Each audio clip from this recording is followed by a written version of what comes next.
In Formula One, it's not only about the driver battle taking place on the grid, it's also about the fierce battle happening back at the team's factories.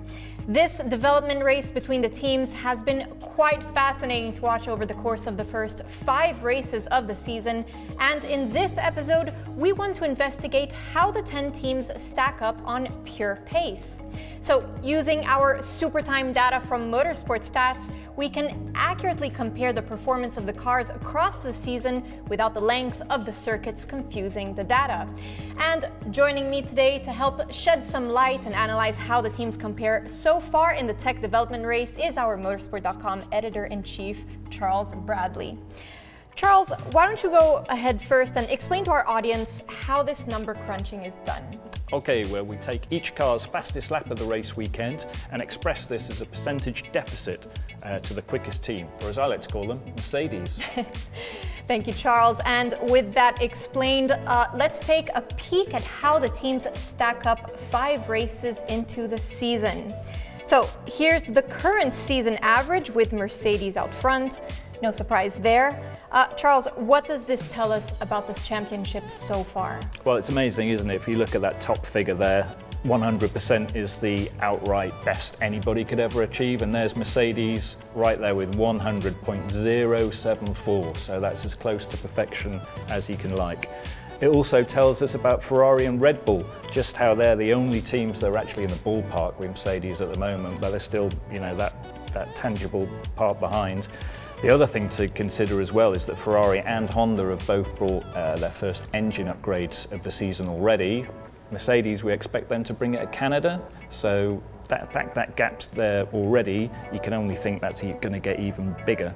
So then you look a little bit further back, you see the fantastic battle that's going on for 4th place and below, and it's just amazing to see how hard that battle is in the midfield. And then you look at the very back and you find Williams and you realise just how far off the pace they are. Yeah, and you notice something quite interesting about the spread of the field at the front compared to the midfield. Yeah, so the gap between Mercedes and Ferrari is 0.456%, but then if you look at the 6 teams from Haas down to Racing Point, that gap's 0.423, so you've got an even smaller gap between 6 teams than you have between the top 2.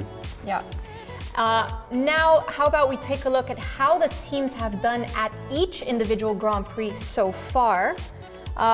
Mercedes have pretty much dominated at every race aside from Bahrain, with Red Bull a consistent 3rd place across the first 5 races. But what's interesting to see is the midfield battle has been very competitive. What do you make of this data, Charles? Yeah, it's absolutely amazing to see how close those guys are in that midfield position, as we said, from 4 right the way through to 9. My immediate hot takes, Haas have been inconsistent really. 4th on 3 occasions, but a couple of times their form has really gone off the cliff, and as we've known, their issues with getting the tyres into the temperature window has certainly seen a few problems there.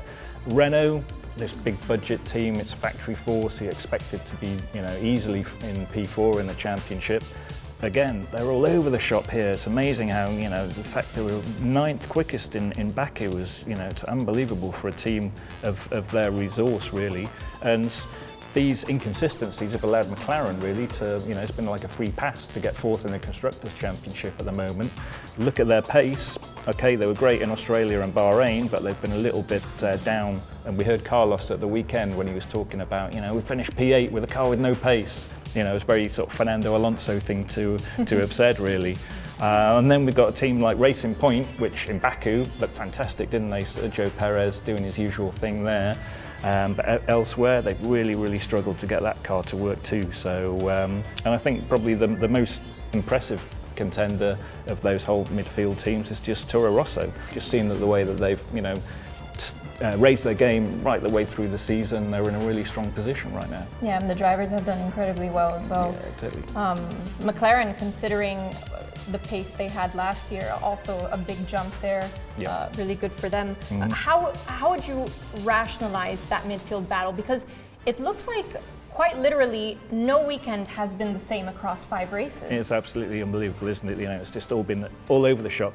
Imagine if this was the battle at the front of the field. Imagine if this was that sort of random factor was at the front, that Mercedes and Red Bull and Ferrari and all these other teams were taking turns to be on pole position and saying fastest laps and everything like that. I think that would be the Formula One that we all would really love to see, wouldn't it?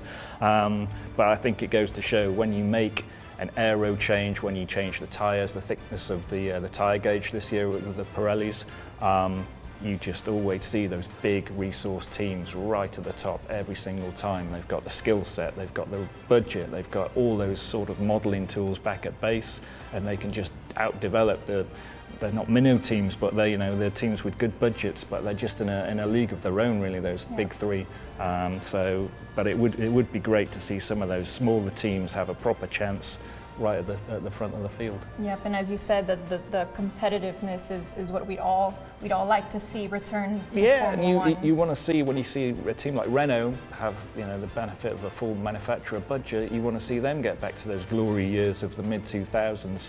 And at the moment, they're the team that stand out for me, and I think these two charts really show it, that they've sucked. Yep, and they were the ones who were supposed to be challenging the top 3 teams, and so far there's no real sign of that. No evidence. Well, thank you, Charles, for your insight. We always appreciate having you on the show. Here's again how the teams stack up so far this season on Pure Pace. We'll be reviewing how the order changes on a regular basis, so be sure to stay tuned to keep up with the 2019 F1 Tech Race. I'm Julia Piquet, and thanks for watching.